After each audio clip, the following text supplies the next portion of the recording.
দর্শন group of industries নামে নতুন যে ইন্ডাস্ট্রিগুলো হয়েছে, এই ইন্ডাস্ট্রিজ মানুষের মাথার মধ্যে যদি সঠিকভাবে কাজ না করে তাইলে কিন্তু আমরা দেশ ধ্বংস হইব। দর্শন গ্রুপ অফ ইন্ডাস্ট্রিজকে হই কারণ ওই যে আমরা বাংলা ছবির চৌধুরী গ্রুপ অফ ইন্ডাস্ট্রিজ দেখলেন না, কোটি কোটি টাকার ইনকাম। এটা হইলো কিন্তু কোটি কোটি টাকা ইনকামের একটা ব্যবসা। যেমন ধরুন আপনার দর্শন হইল পর 71 টিভি 73 টিভির খবর, এরার কিন্তু একটা দর্শন থেকে 10 লাখ টাকা ইনকাম হয় কমপক্ষে, একবার কম হলেও 10 লাখ টাকা ইনকাম হবে। এরপরে আসেন আপনার মাথা পাতলা আইনজীবী হল। আইনজীবী হলতে এটার ঘটনার বিভিন্ন খাতে প্রবাহিত করিয়া এবং বিভিন্ন মানুষের জড়িত করার হুমকি দেয়া, এখান থেকে কমপক্ষে 10 থেকে 50 লাখ 1 কোটি টাকা পর্যন্ত মানুষের কাছ থেকে চাঁদাবাজি এবং আদায় করব।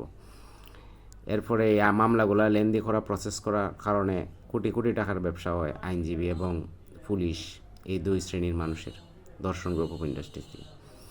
দর্শন গ্রুপ অফ ইন্ডাস্ট্রিজের 3 নম্বর যারা কোটি কোটি টাকা ইনকাম করে ল্যামটা পার্টি। যে কোনো একটা দর্শনের ঘটনা ঘটলে দেখবেন শাহবাগী কতলা ল্যামটা হল আছে, এগুলো আসলে পুরুষের লিঙ্গর সাথে ঘষাঘষি না করলে এর আর কোনো দিন শান্তি লাগে না। এগুলো দেখতে হিজড়ার মতো লাগে, কাপড় করলে কি দেখা যাবে ওইটা আমি জানি না, অনেক সময় খারাপ ভাষায় কথা কইতে হয়। এরা দেখবেন কইতাছে এই মোল্লা হলতে কারণে দর্শন হয়েছে, পর্দা করা ফরজ না, পুরুষে পর্দা করতো। এরপরে আপনার একতরফা আইন প্রণয়নের জন্য এরা একটা চাপ সৃষ্টি করে। দর্শনের জন্য কিন্তু নারী পুরুষ উভয় সমানভাবে দায়ী, বিশেষ করে নারীরা দর্শনের জন্য বেশি দায়ী। যেমন ধরুন আপনার বিয়ের প্রলোভনে দর্শন, চাকরির প্রলোভনে দর্শন, এরপরে আপনার অন্যরে ফাঁসানোর জন্য কোনো দর্শনের ঘটনাই ঘটছে না, একটা মামলা করে দেশ গরম করা। এই 3টা জিনিস কিন্তু মূল যে দর্শনের ঘটনা এটার চাইতে অনেক বেশি ঘটে। এবং এই যে ল্যাংটা ব্যবসায়ীরা আছে, চরিত্রহীন শাহবাগী ব্যবসায়ীরা, এরার জন্য কিন্তু দর্শন এটা একটা ব্যবসা। এরা ব্যবসার বিশাল ক্ষেত্র তৈরি হয়। দর্শন আর একটা ব্যবসা হইলো আওয়ামী লীগের জন্য বর্তমানে।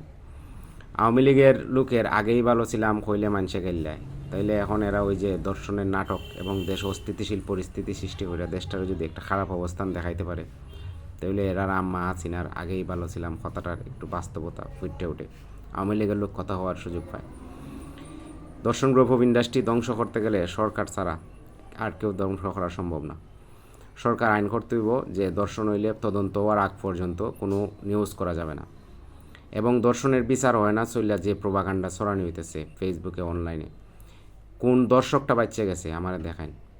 আমরা এই যে এলাকারই একজন আছে আজকে 8 বছর ধরে জেলে দর্শন মামলায়, জামিন পাইছে না, তার পারিবারিকভাবে দর্শন মামলা হয়েছে। আমি এরকমভাবে অন্তত পক্ষে হাজার হাজার ঘটনা দেখাই, তার প্রকৃতপক্ষে দর্শনের ঘটনা ঘটলে কেউ মুক্তি পায় না, কিন্তু একটা পক্ষ ছড়াইতেছে দর্শন হইলে কোনো বিচার হয় না, কিন্তু দর্শকরে উৎসাহিত করা হয় এই কথা কইয়া।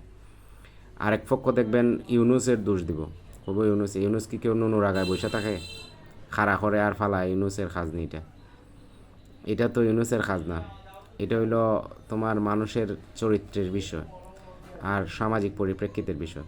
এটা যে দর্শকের দোষ না দিয়ে ইউনুসের উপরে দোষ চাপানোর যে কৌশলটা, এটাও কিন্তু দর্শন বৃদ্ধির অন্যতম একটা কারণ। এবং রাষ্ট্র যদি মিথ্যা মামলা সঠিক বিচার না করে দর্শনের শাস্তি মৃত্যুদণ্ড হইতো, এটা আমার কোনো আপত্তি নাই, কিন্তু মৃত্যুদণ্ড সঠিক সমাধান না। যদিও যদি দর্শনের শাস্তি শুধু মৃত্যুদণ্ড হয় তাহলে কোন জখম দর্শন হইলে কোন 100টা দর্শন হলে তার কি শাস্তি হইব, যদি একটা দর্শনই তার মৃত্যুদণ্ড হয়, এটা আসলে সঠিক প্রসেস না। এটা ইসলামিক শরীয়ত মোতাবেক যে আইন এটা করতে হইব। আচ্ছা যাই হোক, এটা অন্য বিষয়, এটা কইলাম না। দর্শন গ্রুপ অফ ইন্ডাস্ট্রিজ ধ্বংস করতে গেলে পাবলিকের কিছু কমন সেন্স থাকতে হইব। দর্শনের ঘটনা ওই ঘটছে শুনলে এগুলো ফেসবুকে শেয়ার দেওয়া যেত না, এটা তদন্ত রিপোর্ট বাইর হইলে পরে তারপর আপনি শেয়ার দিন, বিচার চান, কোনো সমস্যা নেই। তারপরে যদি বিচার হয় তাইলে এটাও একটা সুক্রিয়া মেসেজ দিতে হইব যে দর্শনের বিচার হয়েছে। দর্শকের ভয় ঢুকাইতে গেলে বিচার যে হয় এটা কিন্তু মানুষ বুঝে না, না বোঝার কারণে এই প্রোপাগান্ডা ছড়ানি হয়। এবং দর্শন বৃদ্ধির জন্য যারা ফলাফলভোগী তারা চিহ্নিত করতে হইব। 1 নম্বর হয়েছে আওয়ামী লীগ, 2 নম্বর হয়েছে ল্যাংটা নারীবাদীরা। এরা চিহ্নিত করে এরার কী স্বার্থ আছে কেন এটা চিহ্নিত করে আপনার ব্যবস্থা নিতে হবে। যদি এটা ব্যবস্থা না নেওয়া হয় তাহলে কোনো দিন বাংলাদেশ থেকে দর্শন হইত না। আর যদি দর্শন নাও ঘটে, এরা ইচ্ছা কইরা 2-4টা ঘটনা ঘটাইয়া ফেসবুক গরম রাখবো, ইউটিউব গরম রাখবো, দেশের মানুষের মনের শান্তি নষ্ট করার জন্য। এটা একটা প্রোপাগান্ডা। ঘটনাটা যতটুকু অ্যালার্মিং বা বিপজ্জনক, এর চেয়ে বেশি প্রোপাগান্ডা ছড়ানো হইতেছে। এই প্রোপাগান্ডার যারা চলাইতেছে এর বিরুদ্ধে যদি সরকার কঠিন ব্যবস্থা না হয়, ইউনুস হলে এমটা হয়ে বাগতেইব, আর বাকি যারা আছে দেশের এরার কাম শেষ, আর কোনো অবস্থা নাই। ধন্যবাদ সবাইকে।